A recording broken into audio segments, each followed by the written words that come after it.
Making plays on the field for your school in front of family and friends is every athlete's dream. And I was like, this is so exciting. This is what football feels like. High school girls from Brookwood and Holt are experiencing that feeling for the first time this fall after their schools were chosen by the Atlanta Falcons to begin girls flag football programs. I have track later in the year, and it was my senior year, and I thought, why not? I'm not doing anything else.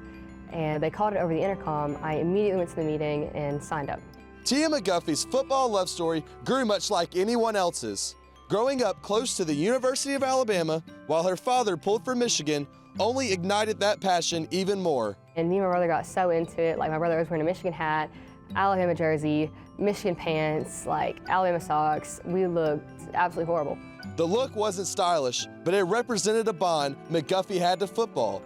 This version of football has distinct differences from the one she watched that day. You don't always want the biggest, the strongest kids out there because it's a totally different game. It's a lot more finesse, it's a lot more skill-based, and you just have to adapt to that. Flag and tackle football are played on the same field, but with a different set of rules.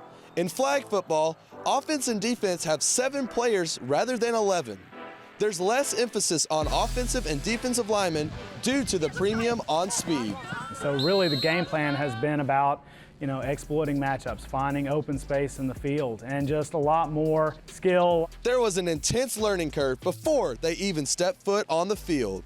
If you cannot become competitive, you will never, ever have the chance to win. And that's what I always preach to them. Compete, compete, compete. No matter what's going on, we never quit, and these girls never quit. Holt had 9 players try out, and they all made the team.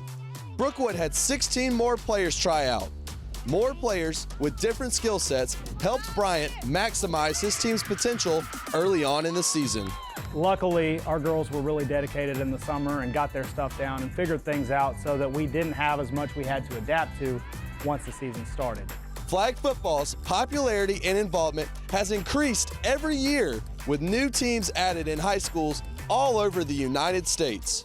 Every single year it's blossomed. You look and the teams that we're going up against now, just the level of competition, the level of work, the level of professionalism amongst all of this is just getting better and better. Even though there were many differences between the two teams in their first season, win or lose, these girls will be remembered for being pioneers at their schools.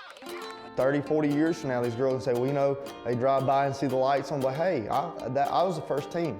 Those little girls right now that 5, 10 years from now are going to be coming out to sign up for flag football because they saw how excited you were. They saw you out there playing and doing the things that they never would have imagined that they would do. Your legacy is something that's going to live forever because it's in those young girls. When I was little, I remember watching girls play softball, and that made me want to play softball. And I remember watching girls go to prom and go to the mall, and I'd be like, I want to be just like them when I grow up. I want to be able to have that freedom. I want to be pretty like them. I want to go and I want to be just like them.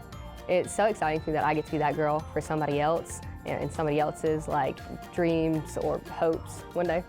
That mindset plays to the human contract we all strive for, to leave it better than you found it.